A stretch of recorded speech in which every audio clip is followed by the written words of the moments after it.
Hello everyone. ये thermal properties of matter का numerical position solution है। स्टार्ट करते हैं अपना।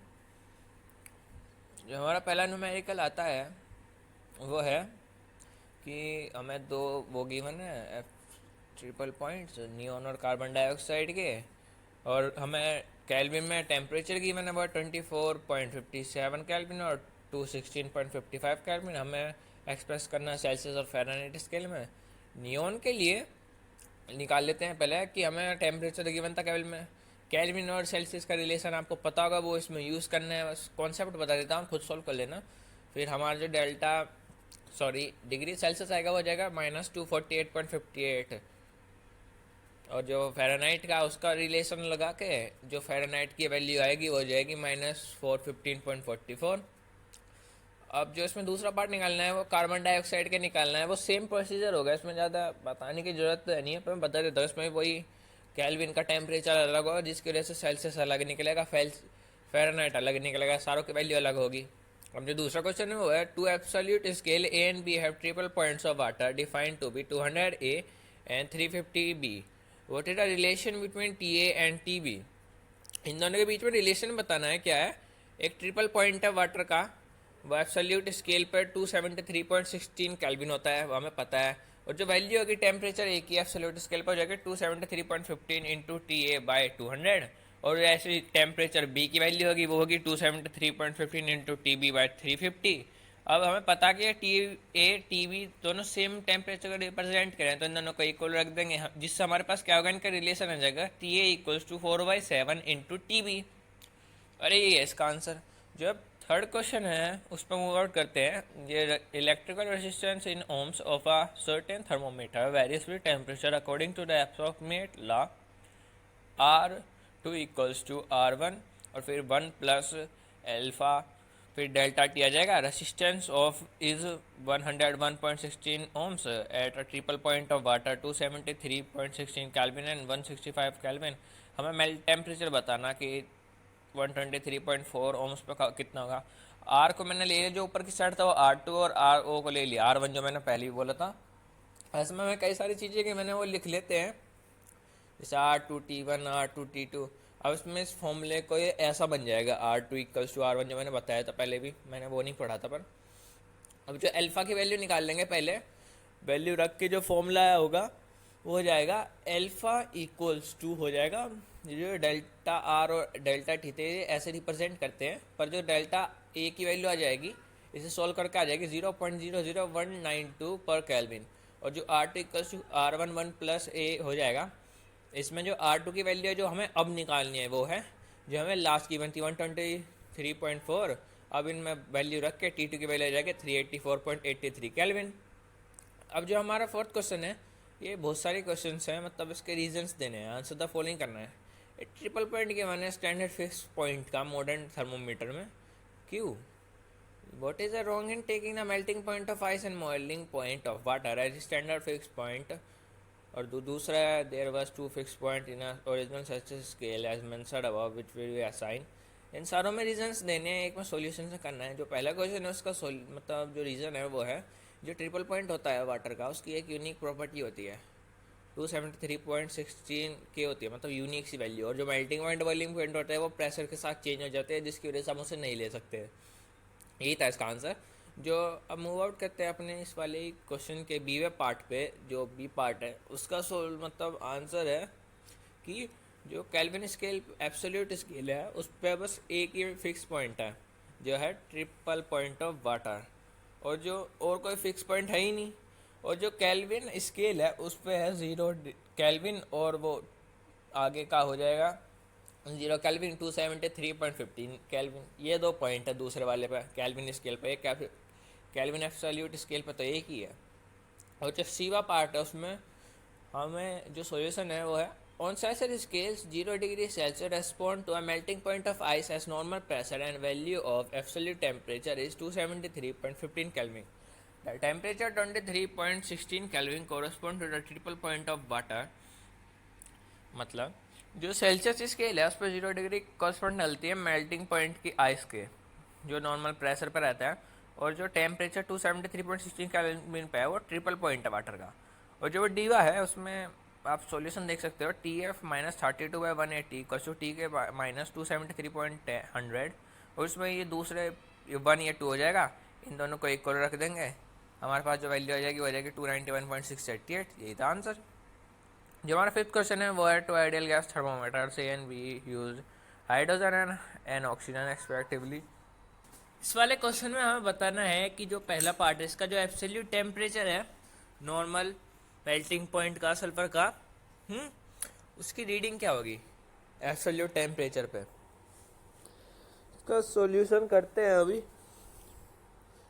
ये करते हैं। चलो पहले तो इसके मेल्टिंग पॉइंट, सल्फर के मेल्टिंग पॉइंट को टी मान लेते हैं, और फॉर थर्मोमीटर ए हमारी जो रीडिंग होगी अलग अलग टाइप की निकलेंगी, वो हो जाएगी P T V equals to 1.250 into 10⁵ pascal, P equals to 1.797 या 1.8 मान लो इंटू 10⁵ पास्कल, और जो टी ए हो जाएगा वो इक्वल्स टू आ जाएगा, इन्हें सॉल्व करने के बाद इस रिलेशन को यूज़ कर लेना, 392.69 केल्विन।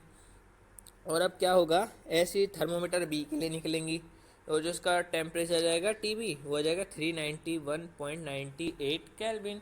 अब हमें दूसरे पार्ट में बताना है कि इन दोनों में ये थोड़ा सा डिफरेंस क्यों है, मतलब जो इनकी वैल्यू है, जैसे इसमें ये 392.69, इसमें 391.98, इतना क्यों है स्लाइटली भी डिफरेंस, सेम क्यों नहीं आया? क्योंकि इसका आंसर है जो गैस है वो एकदम परफेक्ट तरीके से बिहेव नहीं करती, ये है इसका आंसर। और जो steel tap 1 meter long is correctly calibrated for a temperature of 27 degrees Celsius. The length of a steel rod measured by the tap is found to be 63 centimeter on a hot day when the temperature is 45 degrees Celsius. What is the actual length of a steel rod on what day? What is the length of a same rod on a day when the temperature is 27 degrees Celsius? इसका answer मैं यहीं कहीं बता सकता हूँ, पर मैं आपको एक्सप्लेन करता हूँ कि कैसे निकलेगा आंसर। देखो, हमें लेंथ गिवन है 1 मीटर, और 27 डिग्री सेल्सियस पे उसका जो 1 मीटर का लेंथ है वो हमें बताना है, मतलब 27 डिग्री सेल्सियस पे उसकी लेंथ है 1 मीटर, और जो स्टील रॉड है वो 63 सेंटीमीटर का हॉट डे में 45 डिग्री सेल्सियस पे। तो हमें बताना है कि जब ये 45 डिग्री सेल्सियस पे 63 था तो 27 पे कितना होगा। हमें पता है delta L equals to A into L into delta T होता है, इसमें वैल्यू यूज़ कर दो सारी जो गिवन है। अब जो डेल्टा एल आ जाएगा वो जो आएगा 0.0000216 सेंटीमीटर, ये डेल्टा एल आया है अभी। अब जो डेल्टा एल होता है वो है L2 minus L1 equals to वही जो आया था हमारा L1 है 1 सेंटीमीटर, सो इन दोनों को प्लस करके जो L2 आ जाएगा वो जाएगा 1.0000216 सेंटीमीटर। बट क्या है समझो कि जो लेंथ है 63 सेंटीमीटर है, तो L2 कितना होगा, L2 हो जाएगा 63.0000216 सेंटीमीटर। सिंपल, मतलब जो एक स्लाइटली डिफरेंस आएगा इन दोनों के बीच में वो उसे इग्नोर भी कर सकते हैं, वो जो 27 डिग्री सेल्सियस पे भी 63 सेंटीमीटर ही रहेगा, राउंड ऑफ करके देख लो 63 आएगा। और जो 11.7 क्वेश्चन है, a large steel wheel is to be fitted on a shaft to be small material at 27 degrees Celsius. The outer diameter of a shaft is 8.7 centimeter and the distance of a central roll in the wheel is 8.69 centimeter. The shaft is cooled during dry ice. हमें बताना है कि इसे कितना cool करें कि वो अपने जो एरिया है शाफ्ट है उस पर से फिसल जाए। हमें कई सारी चीज़ें गिवन है इस क्वेश्चन में भी। सो अपना स्टार्ट करते हैं अपना क्वेश्चन करना, इसके बाद हम देखते हैं और भी क्वेश्चन करने। T1 गिवन है 27 डिग्री सेल्सियस, D1 गिवन है 8.7 सेंटीमीटर, T2 हमें निकालना है तो इसे हम क्वेश्चन मार्क में रखते हैं, और D2 हमें गिवन है 8.69 सेंटीमीटर। हमें जो हमारा लीनियर एक्सपेंशन का फॉर्मूला था उसकी जगह हम अब D यूज़ करेंगे। सो जो हमारा फॉर्मूला बन जाएगा वो हो जाएगा D2 equals to D1 bracket 1 plus alpha delta T bracket close. अब D2 minus D1 by D1 equals to A into T2 minus T1, इस फॉर्मूले को एक्सटेंड करके लिख लिया हमने अलग अलग टाइप पे। इन पे वैल्यू पुट करेंगे, जो हमारी T2 की वैल्यू आ जाएगी इन्हें सॉल्व करने के बाद वो इक्वल आ जाएगी -68.8 डिग्री सेल्सियस। ये इसका आंसर, मतलब इतने पे वो फिसल जाएगा। और जो हमारा नेक्स्ट क्वेश्चन है मतलब 11.8 वो है, a hole is drilled into a copper sheet, the diameter of a hole is 4.24 centimeter at 27 degrees Celsius. What is the change in the diameter of the hole when the sheet is heated to 227 degrees Celsius? Coefficient of linear expansion of cover equals to 1.7 into 10 की power -5 पर kelvin. हमें पहले लिख लेते हैं क्या क्या given है. Area of hole at 27 degree Celsius मतलब A2 आ जाएगा पाई D1 स्क्वायर बाई 4, और जो एरिया आ जाएगा होल दूसरे का मतलब A2 227 डिग्री सेल्सियस हो जाएगा पाई D2 स्क्वायर बाई 4. अब क्या करेंगे हम, अब हमें कोफिशिएंट ऑफ लीनियर एक्सपेंशन किया है हमें पता, पर एरिया का तो बीटा होता है, बीटा इक्वल्स टू 2 इंटू ए मतलब लीनियर एक्सपेंशन का, इन दोनों को मल्टीप्लाई कर देंगे तो हमारा बीटा आ जाएगा 3.4 इंटू 10 की पावर -5 पर केल्विन. अब इसमें फॉर्मूला यूज़ करेंगे मतलब एरिया एक्सपेंशन का जो था डेल्टा एल मतलब delta A equals to A1 into beta by T2 minus T1. अब इसमें A2 minus A1 by A1 equals to beta into T2 minus T1. अब इसे पहले LHS को सॉल्व कर लेंगे, फिर RHS को इनकी वैल्यू पुट कर देंगे, जो हमारा फाइनल आंसर आ जाएगा. मतलब कि इसमें हमें क्या निकालना था, हमें निकालना था कि ये कैसा मतलब कितने उस पर होगा, उसकी जो डायमीटर है वो चेंज कितनी होगी. जो हमारा डायमीटर रह जाएगा वो हो जाएगा 4.25 44 सेंटीमीटर मतलब D2. अब इनका डिफरेंस निकाल लेंगे वो हो जाएगा 0.0144 सेंटीमीटर. यही है इसका आंसर. सो नेक्स्ट क्वेश्चन पे मूव आउट करते हैं जो है 11.9. A brass wire 1.8 metre long at 27 degree Celsius is held taut with a little tension between two rigid support. The wire is cooled to a temperature of -39 degrees Celsius. What is the tension developed in a wire? If its diameter is 2 mm, so coefficient of linear expansion of brass equals to 2 into 10 की power -5 पर kelvin.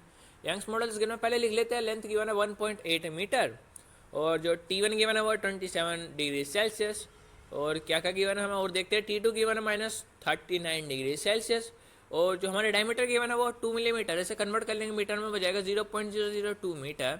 अब area निकाल लेंगे, area हो जाएगा pi into 0.001, मैंने 2 लिख रखा है, रॉन्ग है, 1 आएगा, स्क्वायर मीटर स्क्वायर. फिर यंग्स मॉडुलस का फॉर्मूला लगा लेंगे, डेल्टा एल को एक साथ ले लेंगे, पर डेल्टा एल का होता है लीनियर एक्सपेंशन से हमें पता है एल इंटू ए इंटू डेल्टा टी. इसमें फॉर्मूला पुट कर देंगे, जो फिर एफ एक साइड ले लेंगे, एफ में जितनी वैल्यू होंगी हमें पता है क्वेश्चन में, वो सारी पुट कर देंगे. जो हमारे पास एल की मतलब एफ की जो फाइनल वैल्यू आ जाएगी मतलब टेंशन हो जाएगी 3.8 इंटू 10 की पावर 2 न्यूटन. और इसका आंसर अब नेक्स्ट क्वेश्चन में मूव करते हैं मतलब 10th वाले पे 11.10 का. A brass load of length 50 centimetre and diameter 3 millimetre is joint to a steel rod of a same length and diameter. What is the change in length of a combined rod at 250 degree Celsius if the original lengths are 50 मतलब 40 degree Celsius. Is there are thermal stress developed at the junction the end of a road are free to expand.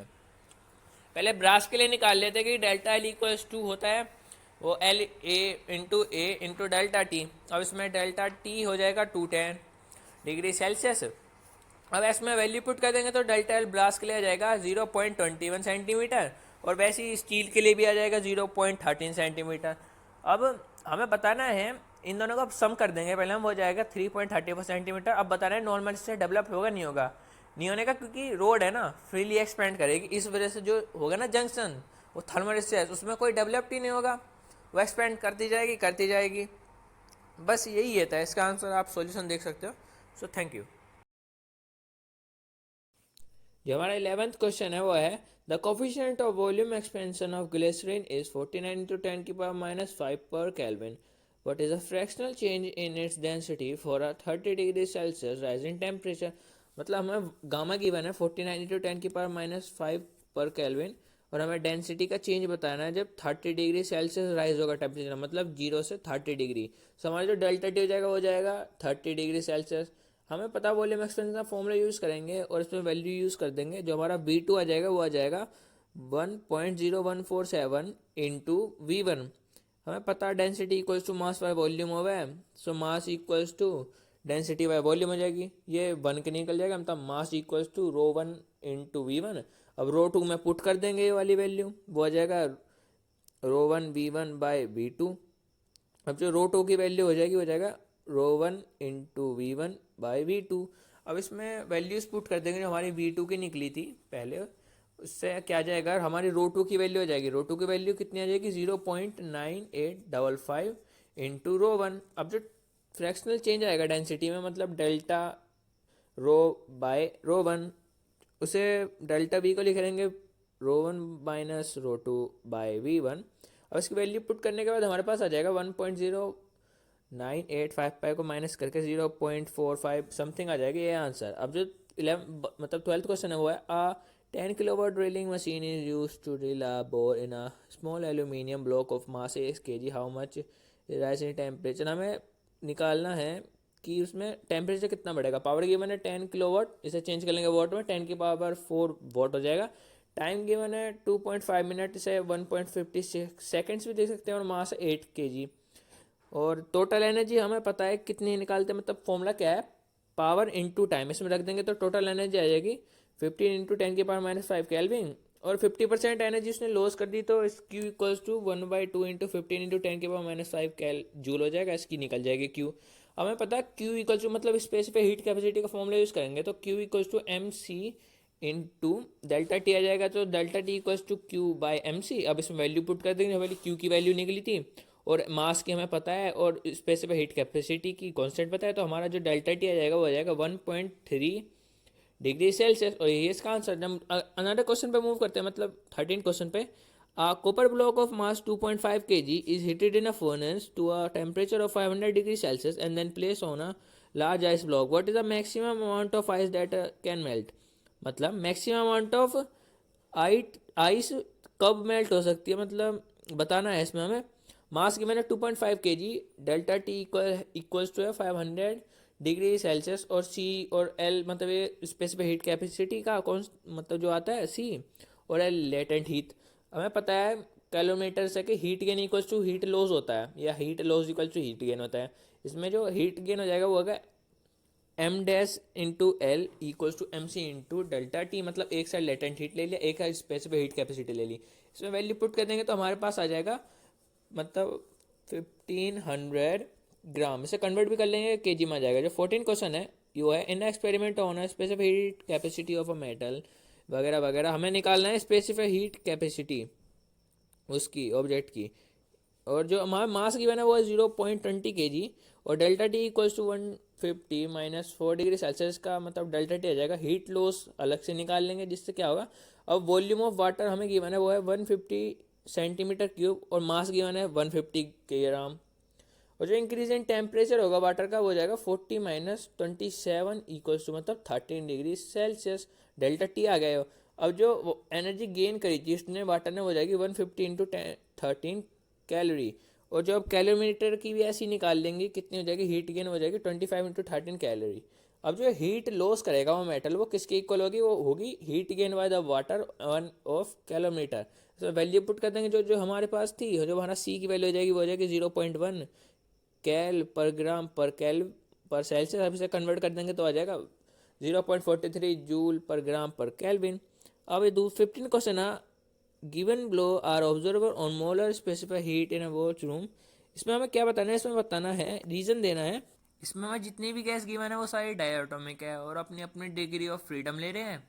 और जिससे क्या होगा कि जो molar specific heat होगी वो diatomic की, वो मोनोटोमिक से तो ज़्यादा ही होती है। और जो ये सारी की सारी गैस गिवन है, ये मतलब जो मोलर स्पेसिफिक हीट होगी वो 5/2 इंटू आर के इक्वल होगी। आर क्या है, वो है universal gas to constant. But chlorine के लिए ये फॉलो नहीं होगा, जिसकी वजह से जो मोलर स्पेसिफिक हीट की क्लोरीन की वो ज़्यादा आएगी। जिससे क्या होगा कि जो ये है ना क्लोरीन, मतलब क्लोरीन ये वाइब्रेशन करेगा उस मतलब रूम टेम्परेचर पे, और ये है जिसकी वजह से ये डिफरेंट है इन सारी गैसेस से, और इसकी मतलब जो वैल्यू है वो ज़्यादा है। बस। अब जो हमारा नेक्स्ट क्वेश्चन है, मतलब रीजंस वाला क्वेश्चन है, वो है 11.16, और जो क्वेश्चन है वो मैं बताता हूँ। इसमें भी रीजन ही देने हैं हमें। जो पहला क्वेश्चन आता है, मतलब इसमें आंसर द फॉलोइंग क्वेश्चन देने हैं, मतलब पीटी फेज डायग्राम में। पहला क्वेश्चन है, at what temperature and pressure can the solid liquid and water phase of CO2 को एग्जिट इन इक्विलिब्रियम। जो पहले का आंसर है वो बताना है टेम्परेचर और प्रेशर। जो टेम्परेचर रहेगा वो हो जाएगा -56.6 डिग्री सेल्सियस, और जो प्रेशर हो जाएगा वो हो जाएगा 5.11 ATM।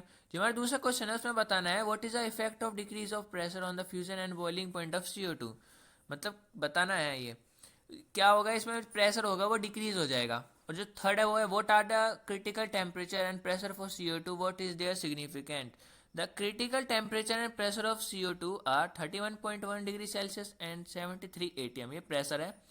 Above the temperature CO2 will liquefy even if compressed to high pressure, मतलब वो लिक्विड में चेंज हो जाएगी। और जो डी वाला है इस CO2 सॉलिड गैस और liquid at -70 degree Celsius under 1 ATM और बी, इनमें से कौन सा सही है? इसमें से ए में तो वेपर में हो जाएगी, बी में सॉलिड में हो जाएगी, सी में लिक्विड में हो जाएगी। मतलब जो है इस वाले टेम्परेचर पे आएगी -70 डिग्री सेल्सियस पे और 1 ATM के प्रेशर पे, ये वेपर में रहेगी CO2। और जो -60 डिग्री सेल्सियस और 10 ATM के मतलब प्रेशर पे ये हो जाएगी सॉलिड्स में। और जो 15 डिग्री सेल्सियस और 56 ATM के प्रेशर पे ये लिक्विड में चेंज हो जाएगी। ये CO2 का मतलब प्रेशर टेम्परेचर फेज डायग्राम से बताया मैंने। इसके आंसर समझे। अब सीवा द्वारा से बताता हूँ कि क्रिटिकल स्पीड जो pressure critical temperature and pressure for CO2 क्या रहेंगे। मतलब क्रिटिकल टेम्परेचर तो रहेगा 31.1 डिग्री सेल्सियस और प्रेशर रहेगा CO2 का 73 ATM। और इसके बाद जो वो होगी CO2 लिक्विफाई नहीं होने की, मतलब वो हाई टेम्परेचर पर भी उसे अगर कंप्रेस करेंगे वो होने की नहीं है। बस जो अब दूसरे क्वेश्चन पे मूव करते हैं वो 11.17 क्वेश्चन बताता हूँ। सबसे पहला क्वेश्चन है CO2 at 1 ATM pressure and temperature -60 degree Celsius is compress isothermic, does it go through a liquid phase? No, क्योंकि वाटर जो होगा मतलब जो CO2 रहेगी वेपर्स में कंडेंस हो जाएगी सॉलिड में डायरेक्टली बिना कन्वर्जन के किसी और चीज में।